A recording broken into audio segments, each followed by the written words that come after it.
Shalom Bapak Ibu Saudara yang dikasih Tuhan, Bapak Ibu Saudara yang di rumah. Saya percaya bahwa kita semua ada dalam keadaan yang baik, yang sehat.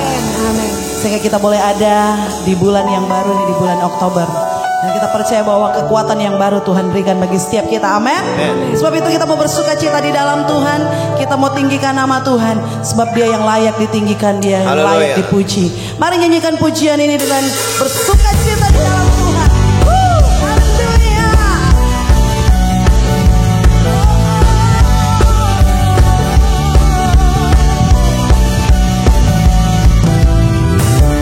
Yesus, Kau kekuatan di hidupku, takkan gentar langkahku. Kau angkat tanganku di saat ku jatuh. Kaulah sumber kuatku. Lembah yang kelam kan ku lewati, sebab Engkau sertaku. Dengan imanku diselamatkan oleh kuasa Yesusku. Angkat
sukacita-Mu yang Kau berikan bagi kami. Amen. Itu yang menjadi kekuatan kami Tuhan.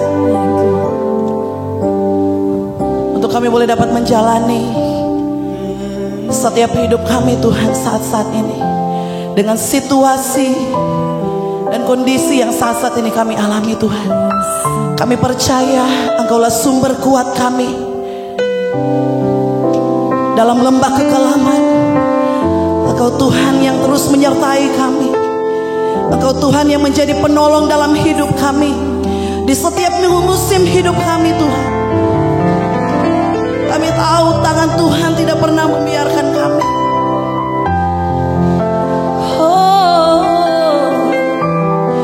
Kami bersyukur Tuhan.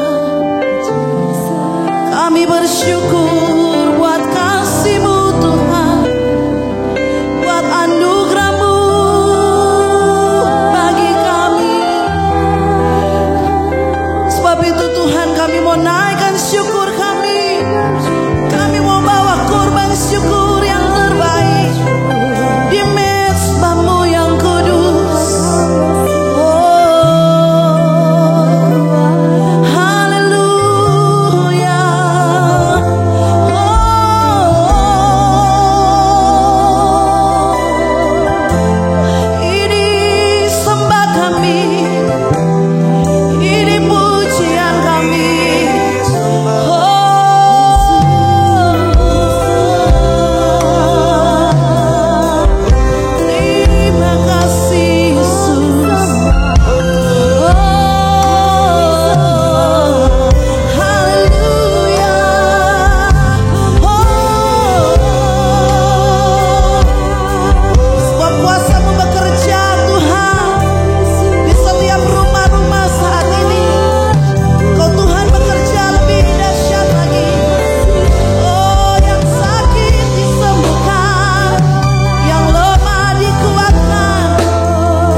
Musim akan selalu berganti. Kasih Tuhan tetap abadi, tak akan berubah sampai selamanya. Ku tetap percaya. Ku yakin Tuhan memberkati. Ku yakin Tuhan melindungi. Burung di udara Tuhan pelihara karena kasih-Nya. Tuhan selalu menolongku, selalu menjagaku. Sehelai rambutku tak akan terjatuh tanpa seizin-Mu.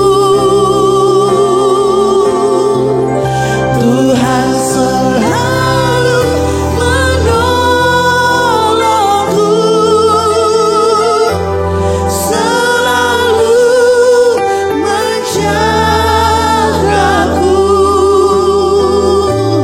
Setia mengenyangkanku dan peliharaku seumur hidupku.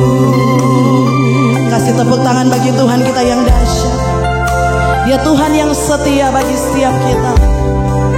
Mari angkat pujian ini bersama-sama. Musim akan selalu berganti. Kasih Tuhan tetap abadi.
Shalom, jemaat dan pemirsa yang dikasihi oleh Tuhan Yesus. Sama-sama saat ini kita mau merenungkan firman Tuhan. Terambil dari Yohanes 21 ayat yang ke-20. Injil Yohanes pasal ke-21 ayat yang ke-20. Mari kita baca bersama-sama bagian daripada firman Tuhan ini. Ketika Petrus berpaling, ia melihat bahwa murid yang dikasihi Yesus sedang mengikuti mereka, yaitu murid yang pada waktu mereka sedang makan, duduk dekat Yesus dan yang berkata, "Tuhan, siapakah dia yang akan menyerahkan Engkau?" Nah, Bapak, Ibu, dan Saudara yang dikasihi oleh Tuhan Yesus Kristus, pada bagian ayat yang kita baca ini tadi, ada satu frasa yang agak menggelitik kita semuanya. Kenapa? Karena dikatakan dalam frasa itu, murid yang dikasihi Yesus. Jikalau ada frasa yang berkata murid yang dikasihi Yesus, bukankah artinya ada murid yang kurang atau tidak dikasihin oleh Yesus? Apakah memang demikian, saudara? Ya kan? Kita tahu murid-murid Tuhan Yesus ada 12 orang. Ini menyiratkan bahwa salah satu di antara ke-12 itu adalah murid yang dikasihi oleh Yesus. Tetapi kita juga tidak menemukan siapa nama murid itu. Karena tidak dijelaskan namanya siapa. Tidak disebutkan nama murid itu siapa. Hanya pada bagian terakhir daripada ayat 20 ini tadi dikatakan bahwa yaitu murid yang pada waktu mereka sedang makan bersama duduk dekat Yesus dan yang berkata, "Tuhan, siapakah dia yang akan menyerahkan Engkau?" Nah, kalau kita pun melihat ya, bagian daripada tulisan Injil Yohanes yang berkata tentang orang yang duduk dekat Yesus pada waktu Yesus akan diserahkan itu di dalam Yohanes 13 ayat 25. Di situ pun ternyata tidak disebutkan nama murid yang dikasihi oleh Yesus ini. Ya, siapa dia? Tetapi saudara, kita dapat paling tidak ya, kita dapat menemukan atau tersirat tentang siapa murid yang dikasihi oleh Tuhan yang dimaksud dengan ayat 20 ini. Yaitu ada pada ayat yang ke-24 ya, Yohanes 21 ayat 24. Perhatikan baik, mari kita baca. Dialah murid yang memberi kesaksian tentang semuanya ini dan yang telah menuliskannya, dan kita tahu bahwa kesaksiannya itu benar. Nah, saudara, dari ayat 24 ini kita dapat menyimpulkan bahwa ternyata murid yang dikasihi Tuhan yang dimaksud dalam ayat 20 tadi adalah penulis Injil Yohanes itu sendiri. Siapa penulis Injil Yohanes ini? Kita tahu bahwa penulis Injil Yohanes ini adalah seorang yang bernama Yohanes, saudaranya Yakobus, anaknya Zebedus. Ya, dialah yang menuliskan Injil Yohanes ini. Nah, dan kita tidak menemukan, saudara, pada bagian-bagian Injil yang lain, baik itu Matius, Markus, Lukas, yang menulis bahwa Yohanes ini adalah murid yang dikasihi oleh Tuhan. Tidak. Ternyata, saudara, kesimpulan kita adalah Yohanes ini hanya mengklaim dirinya sendiri sebagai murid yang dikasihi oleh Tuhan. Sekurangnya kita ada menemukan 5 kali dia menulis dalam surga kitab Yohanes ini bahwa dia adalah murid yang dikasihi oleh Tuhan. Agak terbalik, saudara, dengan seorang murid yang bernama Petrus. Ya, kita tahu ada murid yang bernama Petrus. Ini agak terbalik. Mengapa saya katakan agak terbalik? Karena Petrus tidak pernah menyebutkan dirinya sebagai murid yang dikasihi oleh Tuhan. Terbaliknya, Petrus justru mengklaim dirinya sebagai murid yang mengasihi Tuhan, sebagai murid yang mengasihi Yesus. Ya kan? Bahkan dia adalah murid yang pernah berkata bahwa dia rela mati bersama-sama dengan Yesus. Ya, coba kita mau lihat itu, kita mau coba melihat sedikit, ya, mengintip dari apa yang dikatakan Petrus dalam Lukas 22 ayat 33. Ya. Lukas 22 ayat 33. Saya akan bacakan. Jawab Petrus, "Tuhan, aku bersedia masuk penjara dan mati bersama-sama dengan Engkau." Ya. Petrus berkata, "Tuhan, aku bersedia masuk penjara dan mati bersama-sama dengan Engkau." Ayat 34.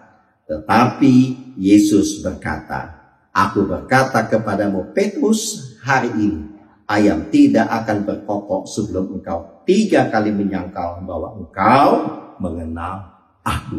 Ya. Petrus sesumbar bahwa dia bersedia masuk penjara, dia bersedia mati bersama-sama dengan Tuhan Yesus. Tetapi faktanya, dalam hitungan beberapa jam kemudian, Petrus sudah menyangkal Tuhan Yesus 3 kali. Ya kan? Hanya ketika dia berhadapan dengan emak-emak yang menuduh dia bahwa adalah salah seorang murid daripada Yesus. Petrus menyangkal, "Tidak, aku tidak kenal dengan orang itu." Saudara. Ya, Petrus gagal. Di dalam mengasihi Tuhan dia gagal. Tetapi saudara, Yohanes bukanlah tipe murid yang mengklaim dirinya sebagai orang yang mengasihi Tuhannya, apalagi rela mati masuk penjara bersama dengan Tuhan. Tetapi dia justru mengklaim dirinya sebagai murid yang dikasihi oleh Tuhannya. Tidak ada yang salah dengan Petrus. Tetapi saya mau mengajak saudara, mari kita belajar dari apa yang dilakukan oleh seorang murid yang bernama Yohanes ini. Dia bukan saja menulis Injil Yohanes, tetapi Yohanes juga menulis surat-surat yang lain.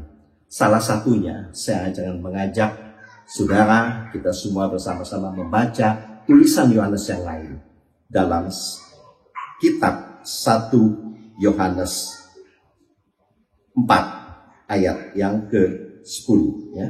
1 Yohanes 4 ayat yang ke-10. Di sini Yohanes menyimpulkan, di sini Yohanes mendefinisikan tentang kasih itu. Bagi Yohanes, inilah makna sebuah kasih itu. Dia tulis dalam 1 Yohanes 4 ayat 10. Kita baca bersama-sama. Inilah kasih itu. Kita ulangi. Inilah kasih itu. Bukan kita yang telah mengasihi Allah, tetapi apa? Allah yang telah mengasihi kita dan yang telah mengutus anaknya sebagai pendamaian bagi dosa-dosa kita. Ya, saudara. Bagi Yohanes, inilah makna sebuah kasih itu. Bukan kita yang telah mengasihi Allah, tetapi justru Allah lah yang telah mengasihi kita dan telah mengutus anaknya Yesus Kristus bagi pendamaian atas dosa-dosa kita. Nah, mungkin sebagian saudara berkata, "Pak, bukankah ada tertulis dalam Alkitab bahwa kita harus mengasihi Tuhan Allah kita dengan segenap jiwa kita, dengan segenap hati kita, dan dengan segenap akal budi kita?" Betul, saudara. Benar sekali. Memang ada ayat seperti itu. Ya, dan saya akan mengajak kita membaca ayat itu, saudara. Itu terdapat dalam Matius 22 ayat yang ke-37. Matius 22 ayat 37. Tetapi sebelum kita membaca ayat yang ke-37, saya mengajak saudara untuk membaca ayat sebelumnya, yaitu ayat 35. Ya. Jadi Matius 22 ayat 35. Saudara perhatikan baik-baik. Dan seorang dari mereka, seorang ahli Taurat, bertanya, "Untuk apa?" Kita ulangi. Dan seorang dari mereka, seorang ahli Taurat, bertanya untuk mencobai dia. Jadi ada seorang ahli Taurat mau bertanya kepada Yesus, dan pertanyaan itu adalah untuk mencobai Yesus. Apa pertanyaannya? Ayat 36. Guru, hukum manakah yang terutama dalam hukum Taurat? Ayat 37, jawab Yesus kepadanya, kasihilah Tuhan Allahmu dengan segenap hatimu, dengan segenap jiwamu, dan dengan segenap akal budimu. Ayat 38, itulah hukum yang terutama dan yang pertama. Jadi saudara, latar belakang ketika Yesus berkata, kasihilah Tuhan Allahmu dengan segenap hatimu, dengan segenap jiwamu, dan dengan segenap akal budimu, adalah dalam rangka menjawab pertanyaan seorang ahli Taurat untuk mencobai Yesus. Ya, tidak ada yang salah, saudara. Saudara mau melakukan itu, silakan. Ya, tetapi Yesus berkata, ya, pada bagian lain, Yohanes 7 ayat 19, bukankah Musa yang telah memberikan hukum Taurat kepadamu, namun tidak seorang pun di antara kamu yang melakukan hukum Taurat itu. Yesus berkata, tidak ada satu pun di antara kita yang mampu melakukan hukum Taurat itu. Apalagi hukum yang terutama itu. Tetapi Yesus yang telah menggenapinya bagi saudara dan saya. Dan tidak ada yang salah dengan Petrus. Tidak ada yang salah, saudara, dan memang kita harus mengasihi Tuhan. Tetapi hari ini saya mengajak kita belajar dengan seorang murid yang bernama Yohanes. Dia lebih suka mengklaim dirinya, memposisikan dirinya sebagai murid yang dikasihi oleh Tuhan tanpa batas, tanpa sebab, dan tanpa syarat. Dan kasih yang dia terima dari Tuhannya itu, itulah yang memampukan dia untuk dapat mengasihi Tuhannya. Saudara tidak akan dapat mengasihi Tuhan dengan kekuatan jikalau saudara belum merasakan dan menerima kasih yang sempurna dari Tuhan itu kepada saudara. Saya akan tutup renungan kita hari ini dari tulisan Yohanes yang lain. 1 Yohanes 4 ayat yang ke-20. Dikatakan demikian. Jikalau seorang berkata, aku mengasihi Allah, dan ia membenci saudaranya, maka ia adalah pendusta. Karena barang siapa tidak mengasihi saudaranya yang dilihatnya, tidak mungkin mengasihi Allah yang tidak dilihatnya. Mengasihi Tuhan Allah kita adalah implementasinya dengan mengasihi orang yang ada di sekitar kita. Mengasihi sesama kita. Itulah bukti kita mengasihi Tuhan yang tidak terlihat. Itu kata Yohanes. Dan kasih itu hanya mampu kita berikan setelah kita menerima kasih yang sempurna, yang tanpa batas, tanpa sebab dari Tuhan. Tuhan Yesus memberkati kita semuanya. Shalom, kita berdoa. Terima kasih Tuhan Yesus, hari ini kami sudah belajar dari firman. Kami belajar dari seorang murid yang bernama Yohanes, yang mengklaim dirinya sebagai murid yang dikasihi oleh Tuhan. Dia menerima kasih yang sempurna dari Tuhan itu.